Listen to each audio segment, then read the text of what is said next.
So I know you've said confidence is not a belief in success. It's a comfort with failure. Explain.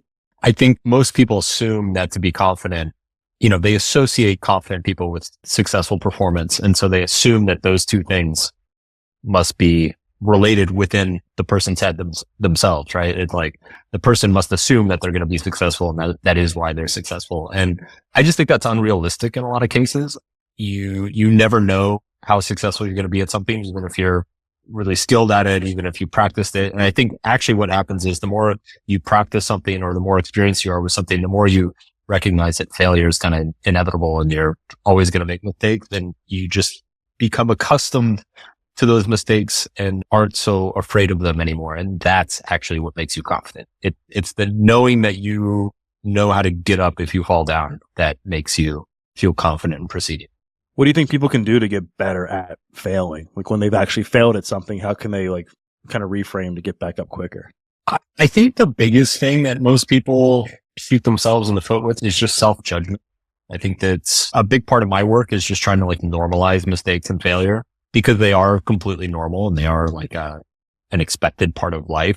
I don't know whether it's people's upbringing or the education system, but I just find that there's such an intolerance for failure and mistakes, especially among young people.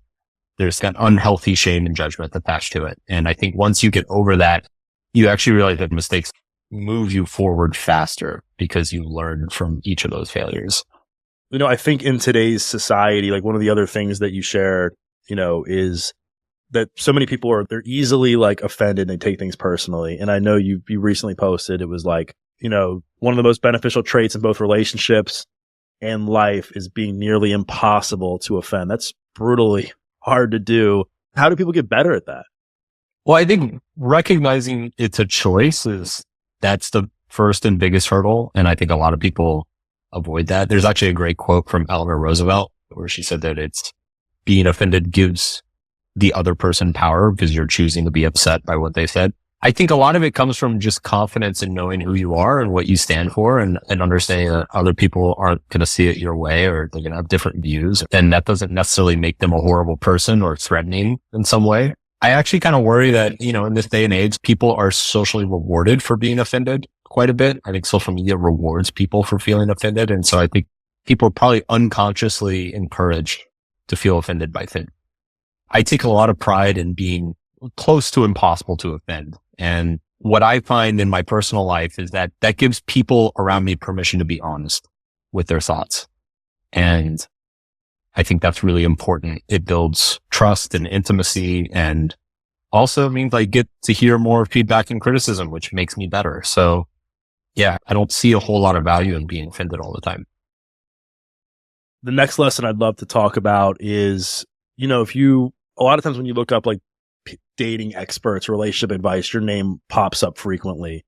And there's a lot of content out online about focusing on the other person. Like, is this person meeting my needs? Are they validating me properly? Blah, blah, blah. And like one of the quotes I love by you is you said like, the only real dating advice is self-improvement. The best way to meet an incredible person is to become an incredible person. Like, why is that so important? Well, I think on a practical level, if you have not worked on yourself to become exceptional in some way, why would you ever expect an exceptional person to be interested or drawn to you?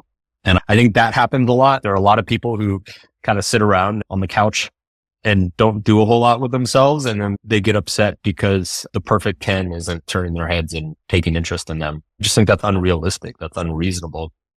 Similarly, I think a lot of dating problems that I see, like people approach dating in terms of they think it's going to fix something in themselves. Like if you're looking for somebody else to make you feel whole and happy, you're probably setting yourself up for a really miserable relationship.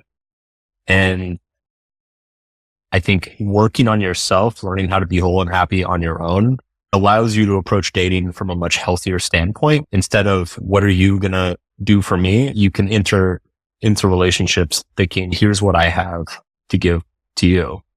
It prevents a lot of neediness and self-sabotaging behavior. I know along those same lines, like one of the biggest, lessons that you've learned for yourself and that you've shared with your audience is the surprising benefits that came from getting sober. Talk about your experience with alcohol and maybe some of the overlooked benefits that you got from quitting that you didn't expect. Well, I mean, depends how deep you want to go with this. Go as deep as you'd like. And I originally quit. So I drank pretty heavily, pretty much my entire teenage and adult life. I originally quit just to lose weight. I was trying to lose weight. I had kind of plateaued. I had a health coach who for years had been telling me, hey, you should cut back drinking. Hey, you should quit drinking for 30 days. It'll help out a lot. Right. So finally I pulled the trigger and I was just so shocked by the immediate benefits that were not physical, right? Like the mental clarity. I started sleeping better at night. I had fewer mood swings. I had more energy and stamina at work. I was more productive. My workouts got better. By the end of the 30 days, I was like, this is great. Why? I'm going to do 90 days. And so I did 90 days. And that's when it started kind of having repercussions and second order effects in my personal life, which I didn't expect, right? Suddenly you realize that a lot of your drinking buddies aren't so fun to hang out with sober. You start to realize that a lot of hobbies and interests that you used to have aren't very interesting sober. So I kind of had this mini identity crisis of I think half of my friends aren't really my friends. And I think half of my hobbies aren't really my hobbies. I think they were just excuses to drink. And that was a real mind. It really took me down a lot of weird paths and it was very confusing for a while. And I think I've kind of come out the other side of that, but it's interesting now. I look back and honestly wonder, and I've talked to a few people in the recovery community about this, but looking back, I kind of wonder if maybe I wasn't a highly functional alcoholic for most of my adult life. I drank a lot. I was drunk quite often, but I was still able to work. I still, I never woke up in a ditch. I never crashed a car. I never, lost a job or anything. So I always thought I didn't have a problem. And it really was the health stuff. It was basically trying to get my health in order. And that forced me to realize that it actually probably was a problem. So it's been an interesting journey. I'm about 2.5 years into it. I don't see any reason to go back. And yeah, it's been a wild ride. Dude, congrats. That's awesome, man. I mean, it really, really is inspiring.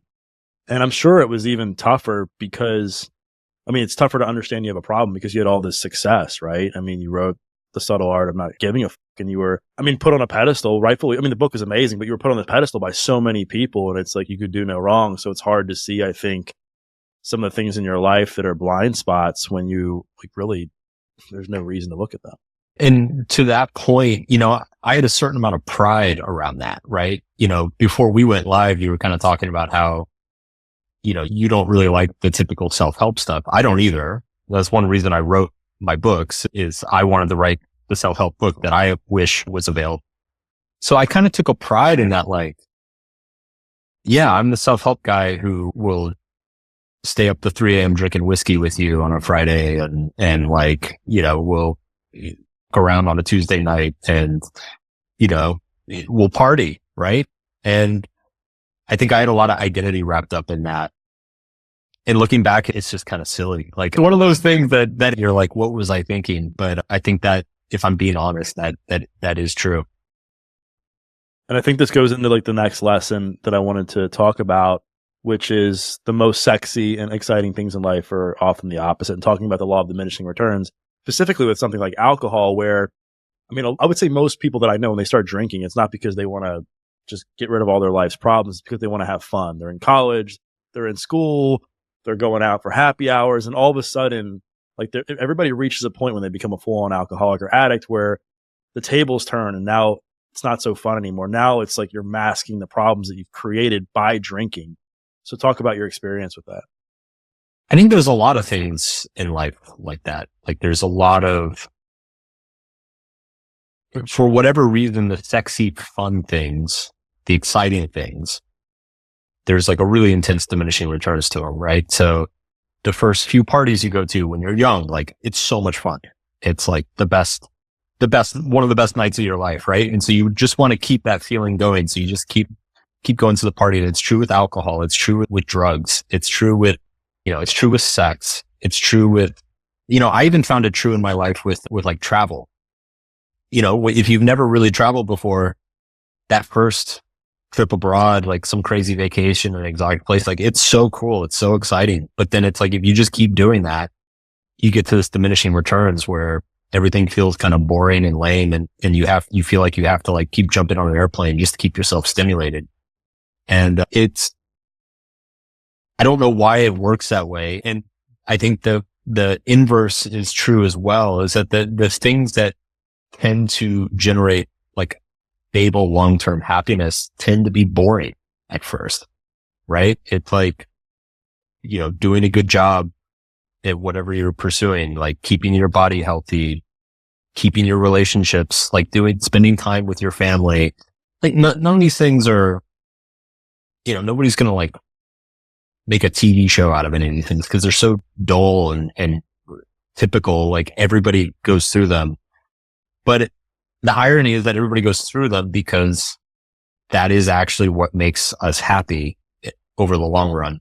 So I think again, this comes back to the cutting alcohol.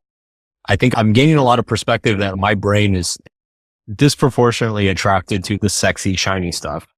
And I've gone down a number of those rabbit holes, some of them for many years, and they all end up backfiring at a certain point.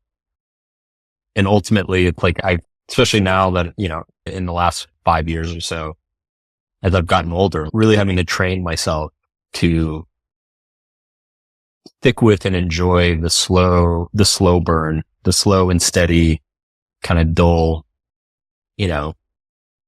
hanging out with the same friend each weekend, like going for a hike every Saturday, like that it's kind of boring the first 10 times you do it. But then it's like, once you do it for a year or two, it becomes this really pleasant part of your life and routine and just brings you a lot of happiness.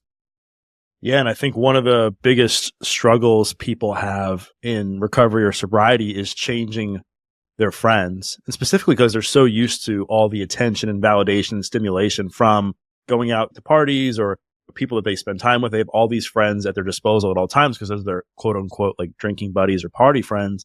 Then all of a sudden that goes away. Now your life is immediately kind of boring because you're not partying like you used to, and people have a hard time like adapting and finding new friends, and they end up going back to the same people, the same places, and they find themselves back in the same behaviors.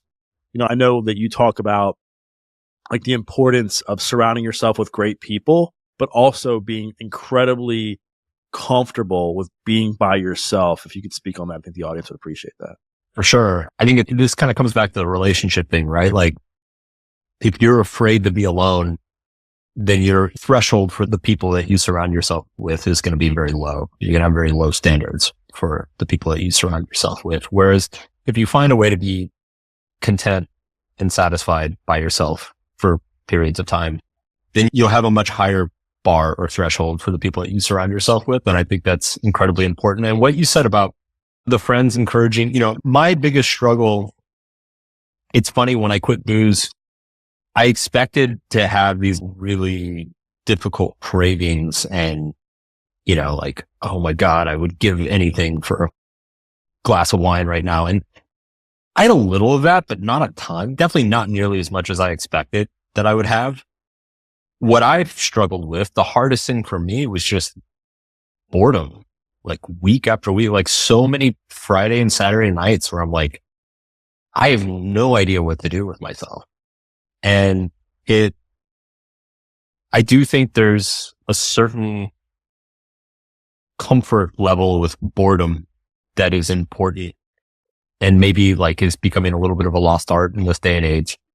but I struggled a lot with it, but I'm like that might be the thing I'm most proud of like sticking out, of just being willing to like have nothing to do and feel like I don't really have any friends to hang out with for months on end, and like being okay. Like it's not the end of the world.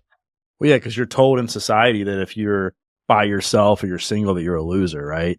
In many ways. And I remember when I got out of jail, I was 21, living with my grandparents, and I was staying in like with them, like watching the Food Network and Dancing with the Stars, and talk about like boredom and being in like an awkward place, you know. But it taught me so much, and it taught me like to face my biggest fear, which was not having anything to do, or being alone, or not being at the party, or not being liked, or whatever.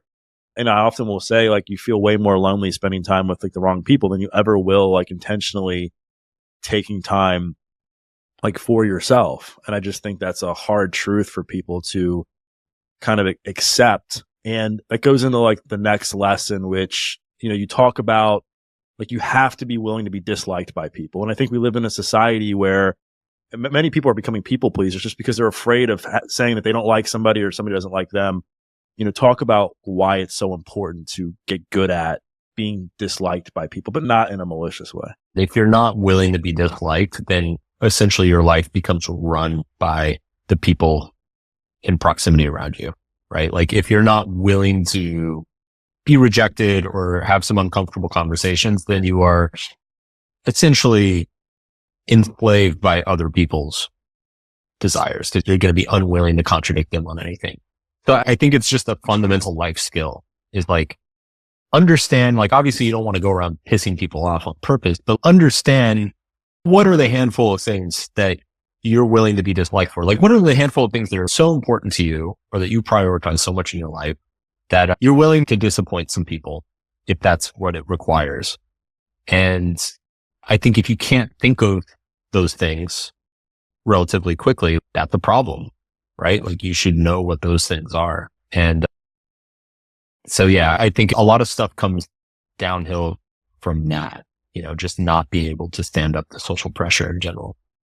I'm curious, what was your mindset around that? Like when you wrote your first book at a time where nothing like that existed and it was all this optimism, affirmation stuff in the self-help community, and you're putting yourself out there in a world like there's like very like opposite of what you shared in your book. Like what was your frame of mind like back?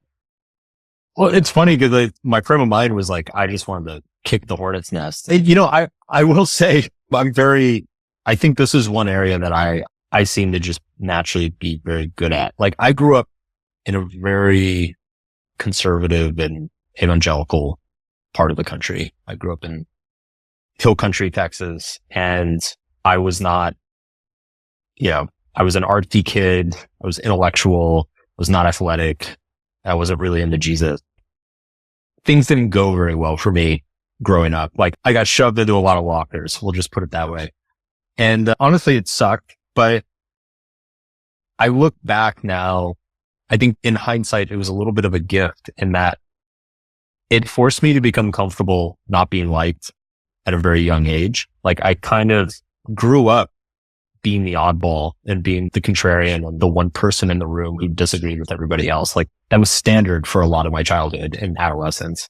So I think when it came to my career, I found myself in some ways, I almost feel more comfortable being the contrarian than not, you know, and when my blog started taking off and started getting a lot of readership, you know, like I said earlier, I very much just thought a lot of the self-help industry was kind of, I thought there needed to be a reality check.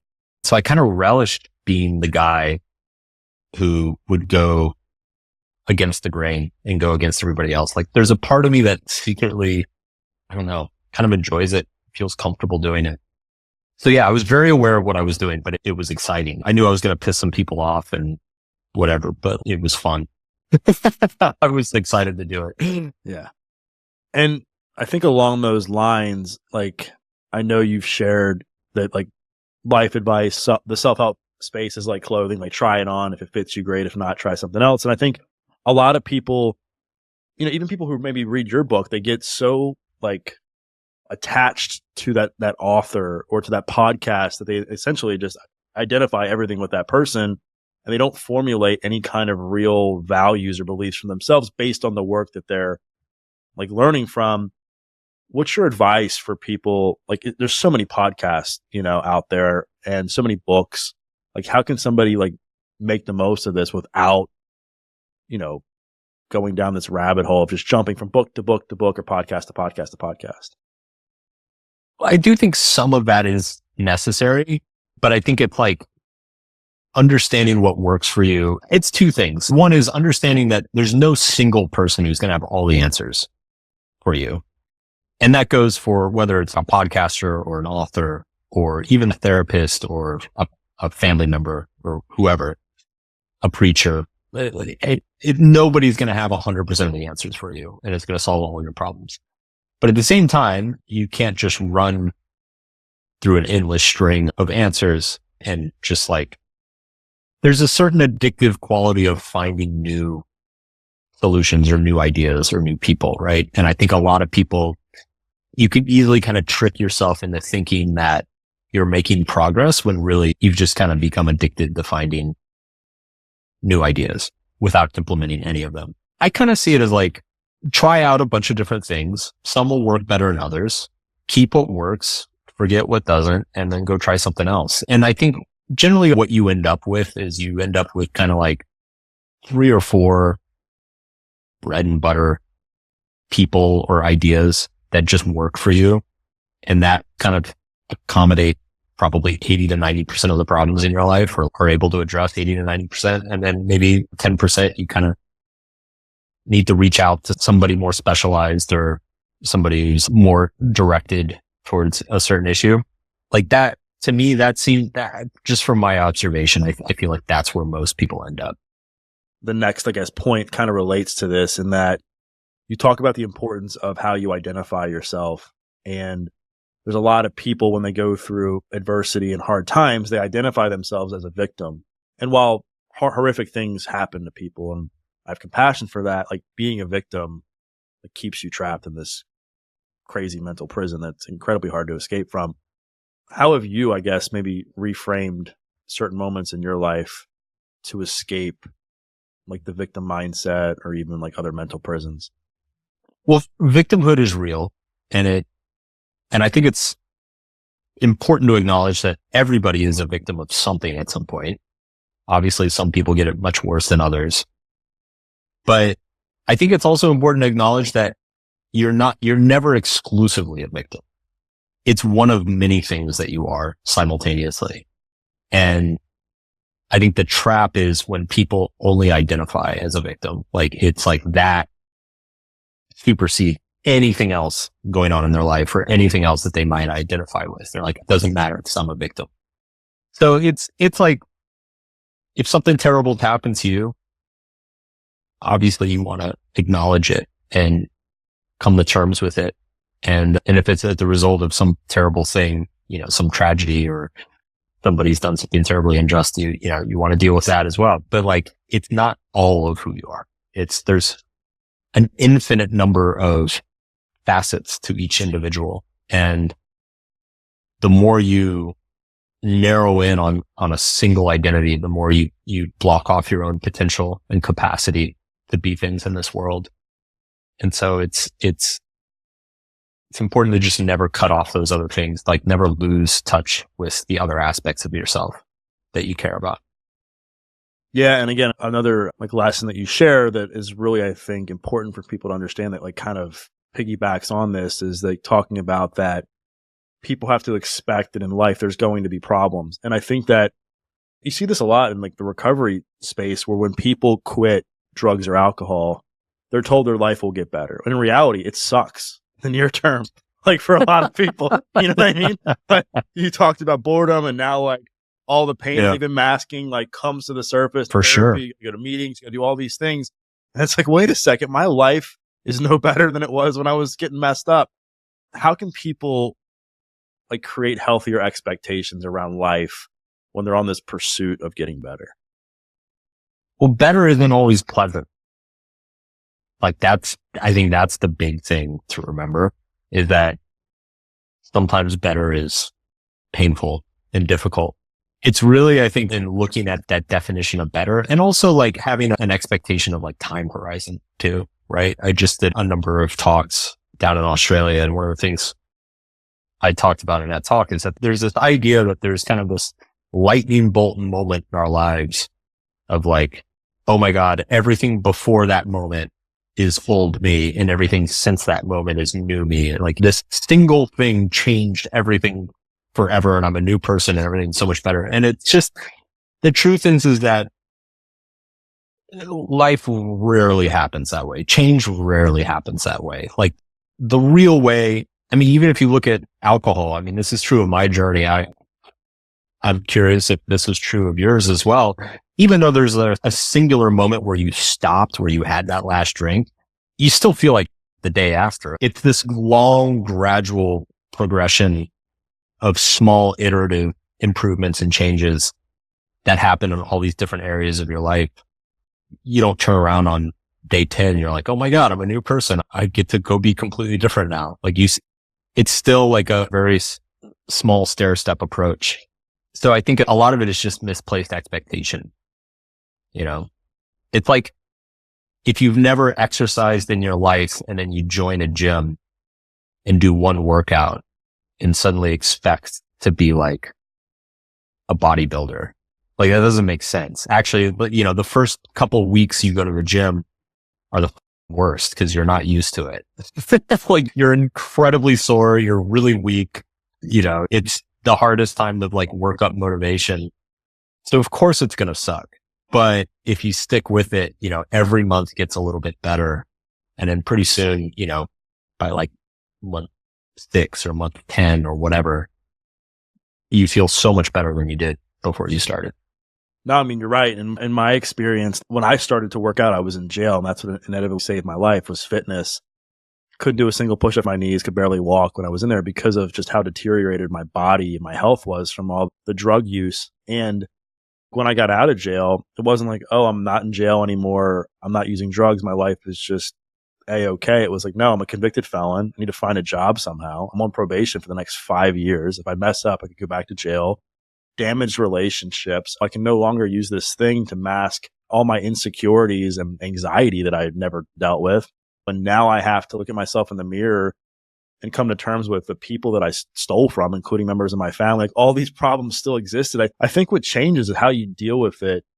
It's not to say that you don't have problems in life. It's like, oh, I'm just not going to use a substance to get rid of my anxiety. I'm going to learn how to deal with it in a different way. And eventually, even some of the healthy things for me came at a cost. I just set a goal to become super ripped at the beginning of my fitness journey. I thought that would make me happy forever. And then I got there because I was like, as a young boy, it was like, I knew if I had a good body, if I got attention from pretty girls and I was successful, I thought I would just be happy instantly. And then I got those things in my early 20s and I was like, dang, like I'm miserable. I'm just as miserable as I was. I'm still the same. I'm still the same. And I'm even more of it because I'm pissed because I feel like I was lied. I lied to myself for so long to get to this place. And then I had to like, you know, rework a lot of my frame of mind around that. And yeah, I mean, it's tough. And I think one of the hardest lessons for people to come to terms with is that if you don't figure out ways to validate yourself for who you are and like yourself and respect yourself, the external stuff doesn't matter at all. And I think you hit on what I think in the context of recovery specifically, exactly what the issue is that you have people who have been masking their problems or burying their problems or avoiding their problems through substance abuse for years or decades. And then suddenly you're not masking or hiding them anymore.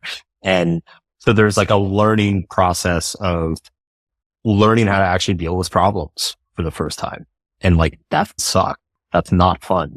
But if you learn how to deal with the problems, then slowly over the course of, you know, many months or years, your life gets infinitely better than it was before.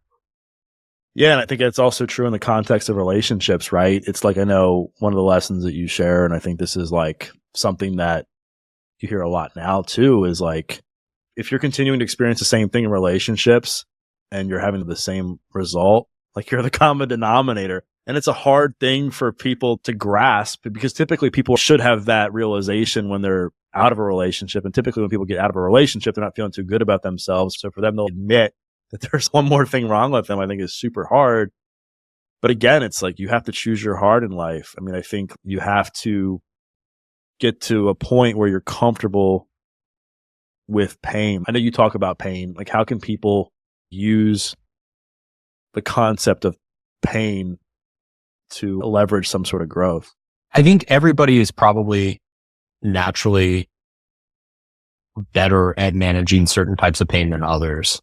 And I think like there's probably already some sort of pain in your life that you're kind of good at dealing with. You know, it's whether it's physical pain or you're able to stay up all night or you're able to like work your ass off after other people give up, or you're able to deal with conflict really well, or if you're able to deal, you know, it's learning the areas of your life that like you have a knack for it. Like me personally, I have like I already mentioned the contrarian thing. Like I'm very willing to be disliked and I have like a very mental like persistence, right? Like if I need to get something done, I can just grind on it for days and days. One of the things that getting sober taught me is that a form of pain that I'm terrible at dealing with is boredom.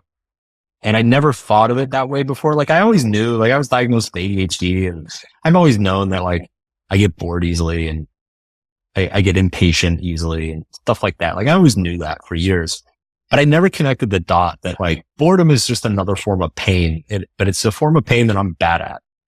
And because I was bad at it, I drank a lot and I drank in a lot of situations that like, it was not really appropriate to drink it. It was simply because I was bored, you know? So it's like, that was definitely a light bulb moment for me. So like a lot of my work on myself over the past couple of years has just been like getting good at boredom and understanding my own boredom.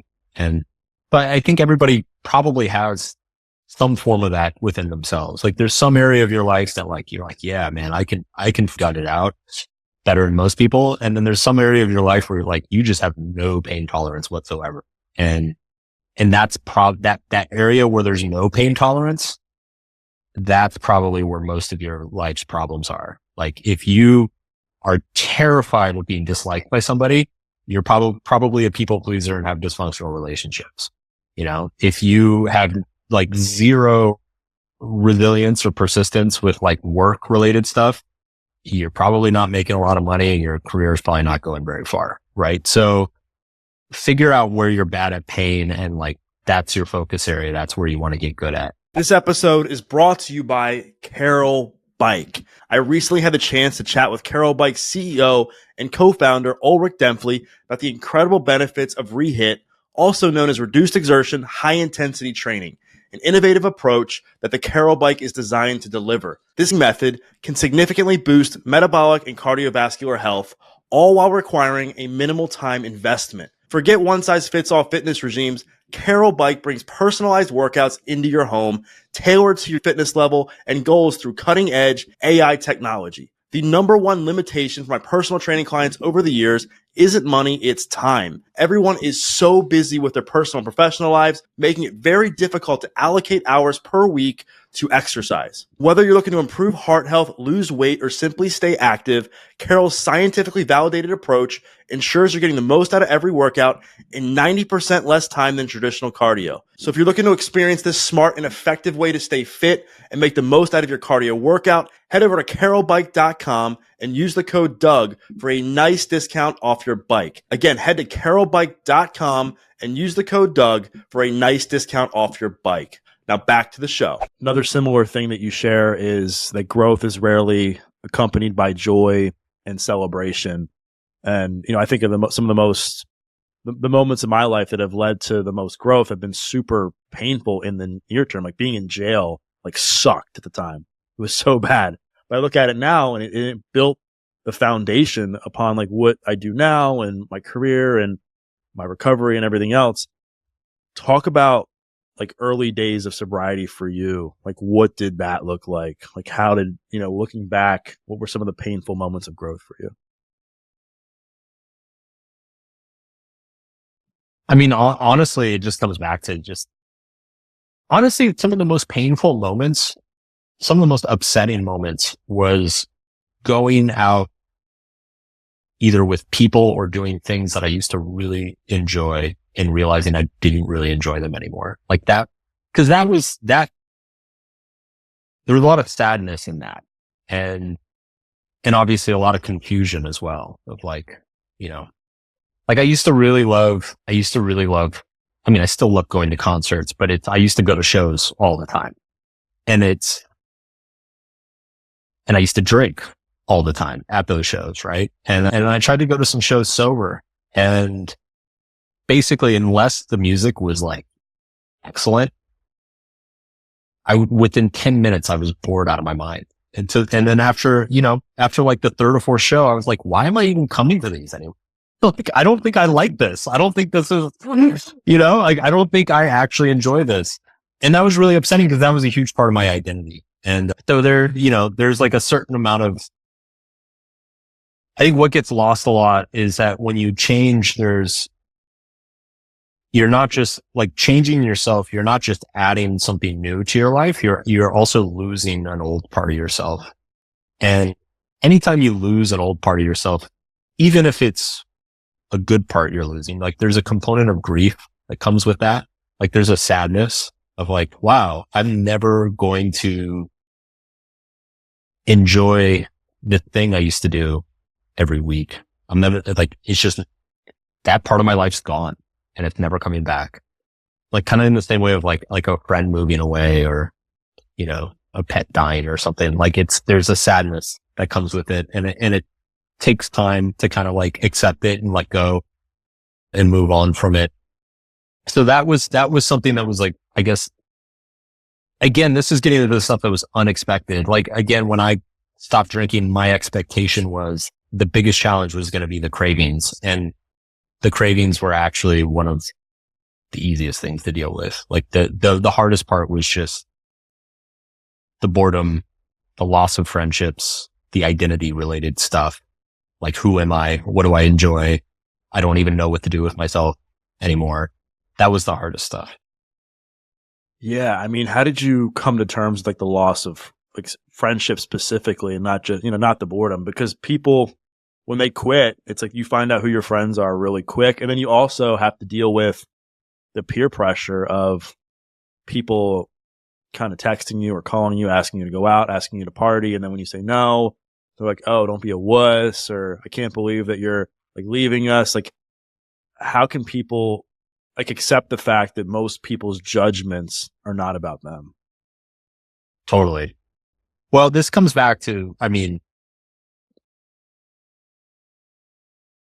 I think we like to romanticize our friendships and imagine that they're kind of these like cosmic things, that you're going to ride and die together for your whole life. I think those friendships are actually extremely rare, and you don't actually choose them. They kind of just happen. The truth is that most friendships, they revolve around some sort of shared interest or value. And if that shared interest or value changes in one person, then the friendship just kind of dies. And that's a very natural thing. It happens all the time. And I think alcohol and partying and drugs is like, that's no different, right?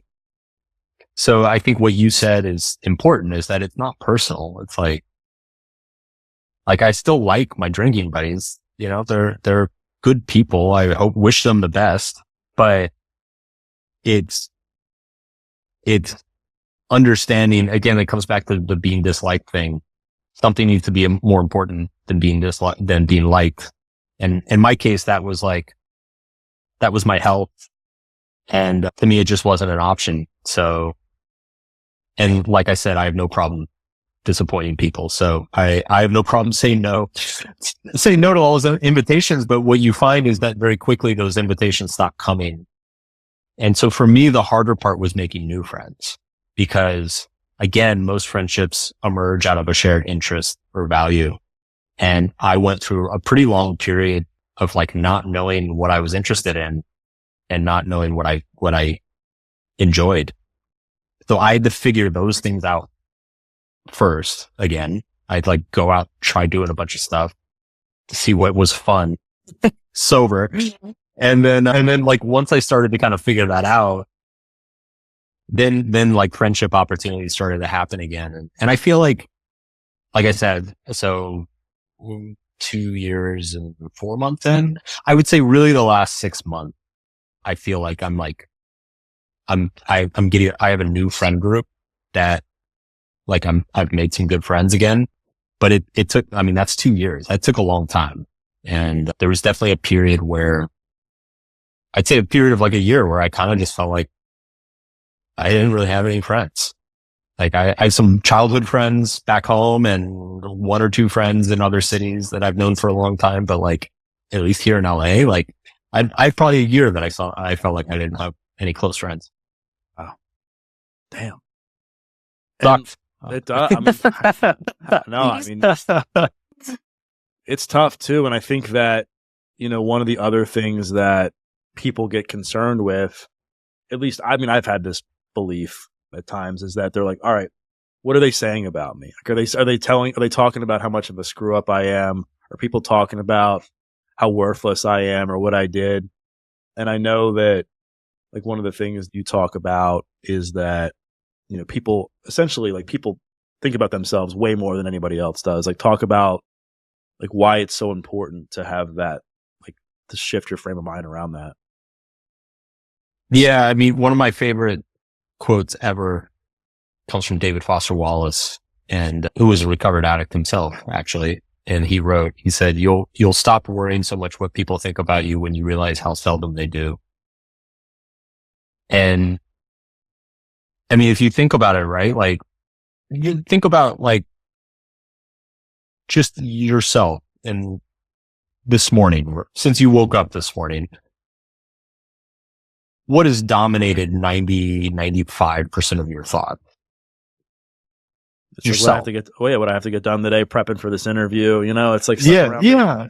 Like you're not thinking about like the guy who like was annoying 2 weeks ago, or who did this like the embarrassing thing that happened last month. Like you're not thinking about any of that. Nobody cares.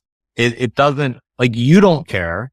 You don't remember the embarrassing things that people did or the things that they fucked up. And even if you do, like, you think about it for 10 seconds and then you're back to thinking about yourself. And that's true about everybody else as well. And so it's a little bit of an illusion. In fact, in psychology, they have a term for it. They call it the spotlight effect, which is that we all kind of imagine that we are like the main character in a play and that the spotlight's on us all the time and everybody's looking at us. But the truth is that we're actually just like part of the background.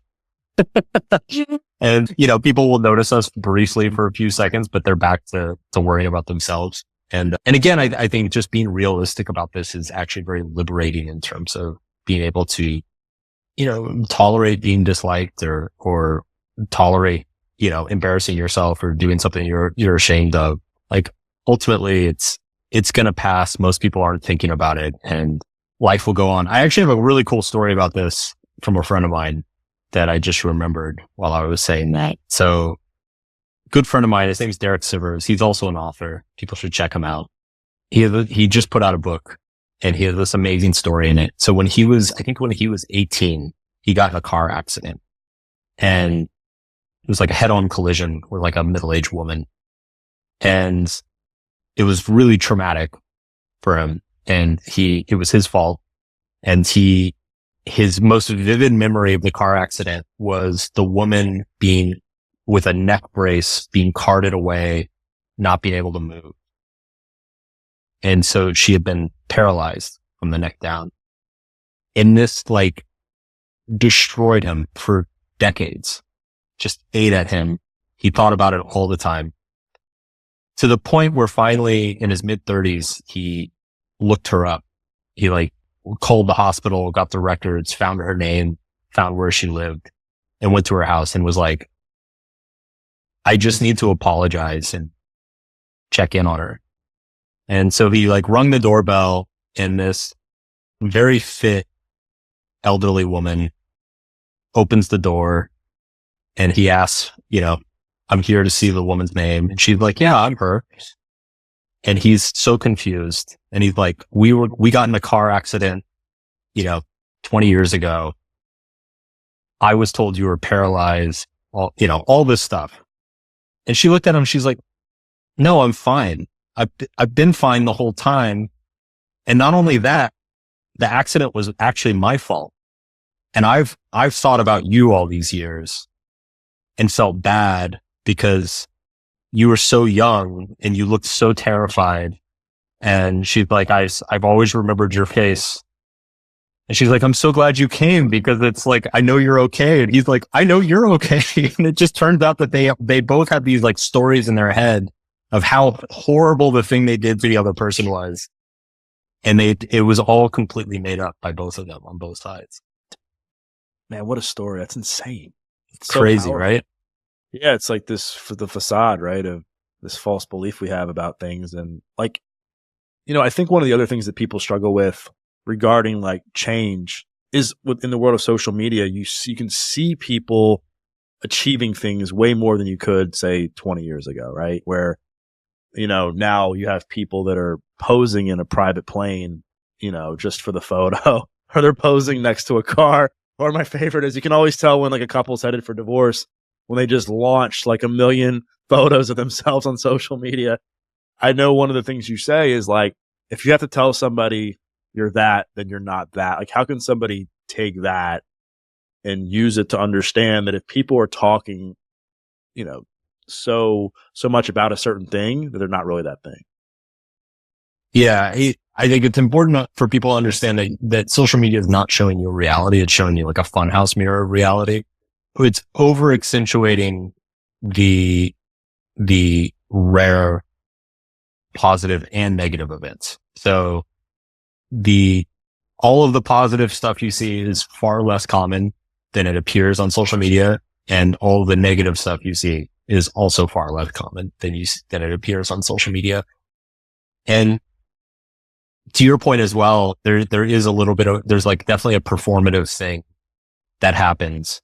Like, I think this is just human nature, is that generally when we're insecure about something, the more insecure we are about an aspect of ourselves, the more we'll try to prove to the world that we're not that thing. So it's like the more we'll try to perform to compensate for what we feel we lack. And so I think social media just enables that, right?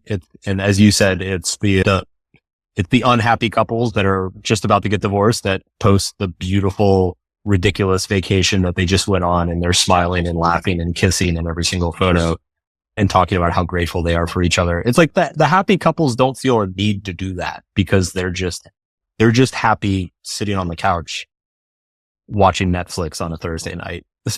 Like they don't need to go to Greece and get a photo shoot to feel happy about themselves.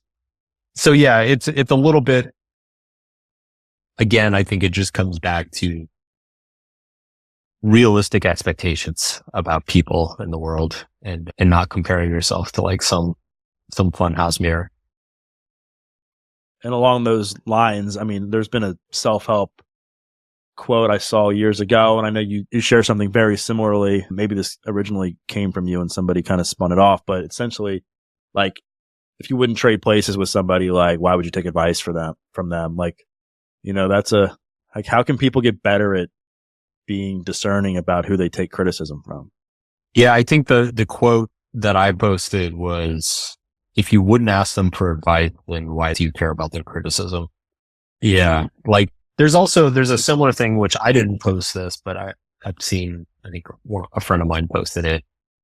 I think it goes like, I'm trying to remember. It's like, a professional athlete wouldn't criticize you for practicing. A millionaire wouldn't criticize you for starting a business. And there are a couple other examples, but it's basically like, it's the most successful people are never the ones criticizing you. It's the ones who failed or were too afraid to try that are criticizing you. And I think there's a lot of wisdom in that, because if you imagine the things in your own life that you've been successful or blessed with, you would never criticize somebody for wanting those things or trying to have them. You would actually encourage them. Yeah, man, I look at my career in the podcast space, and I've been going at it now almost 5 years. And, I have a lot of friends in the space that are way more successful than I am. And they've been nothing but kind to me and very enthusiastic and supportive. Like, I mean, they've never like tried to talk down to me and I just think I don't know who said, I don't know if Joe Rogan said this but somebody said something like, you never see Michael Jordan leaving negative YouTube comments. You know what I mean? Like, it was something like that. I mean, he's got better things to do. That's the thing, is that the people, haters are haters because they don't have anything better to do. It's the only way that they can feel like they can feel validated. And if they had something in their lives that actually was validating them, they wouldn't even bother. Last one I want to cover with you is, along the same lines of a lot of things that we've chatted about throughout this conversation, there's people that just feel like hopeless. They're like, man, I'm never going to change. It's too late. I'm too old. I've made too many mistakes. What's your advice to somebody who thinks that it's too late for them to start over in life? It's never too late. People can change at any age. That's one of the great things about doing live events, is that you get to meet people. Like I started when I was a relatively young guy. I'm still relatively young. I have always just imagined that I'm like writing for people like myself, like 30-year-olds, people in their late 20s, whatever. But you see like people come up to you in their 60s, 70s, 80s, and they've got just these absolutely incredible stories. One of my favorite stories, actually a friend of mine told me this. He said that his grandfather died and his grandmother was 62, and her entire life she had dreamed of playing piano, and she had never never taken a lesson or anything. And so when his grandfather died, she became a widow. That was the thing that finally made her say, I'm going to take piano lessons. And so she started piano lessons at 62 and was sitting there playing like 3 blind mice with 2 fingers. It was absolutely terrible, but played every day, loved it. And a few months went by and the family was like, this is cute and everything, but like, we know you're sad. We know you're grieving, but like, really, piano, but she kept playing every single day, practicing every single day. Fast forward 30 years, she lived well into her 90s. When she was 92, she had been playing piano every day for 30 years, which is more than most professional pianists. And so she was in her retirement home playing like Rachmaninoff and Mozart sonatas and Beethoven, all these beautiful pieces.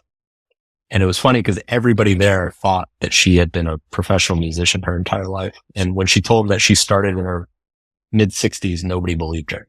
And I love that story because I think we have this insane, irrational bias towards youth. We think that because young people change easily because they're dumb. They don't have any experience. They don't know any better, right? So you can just suggest something to a 20-year-old and they're like, okay, I'll go try that.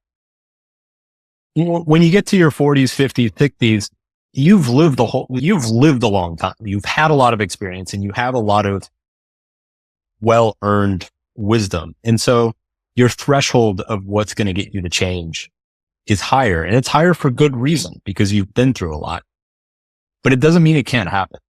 It can happen just as easily as when you're 20, 25. It's just harder to get the conviction to stick with it than it was before. So yeah, I think people overvalue youth, and I think it's never too late to start, never too late to change. And think about it this way. You're never going to be younger than you are now. So you might as well start now. Well, Mark, this has been awesome. Thank you so much for your time. What are you excited about for 2025? Oh, what am I excited about? I'm just really enjoying, I wrote a bunch of books in the late 2010s, and the last couple of years I've been focusing more on my online stuff. So I launched a podcast last year. It's been going really well. People should check that out. And I've been doing a lot of stuff on YouTube as well that I'm really excited about. A lot of stuff around mental health and culture, stuff like that. So check out the YouTube channel as well. But yeah, that's about it. Awesome, man. Well, thank you again for coming on the pod. I know the audience is going to really get a lot of value out of this conversation. Thank you so much for watching. If you like this video, I really think you're going to like this video as well. I'll see you there.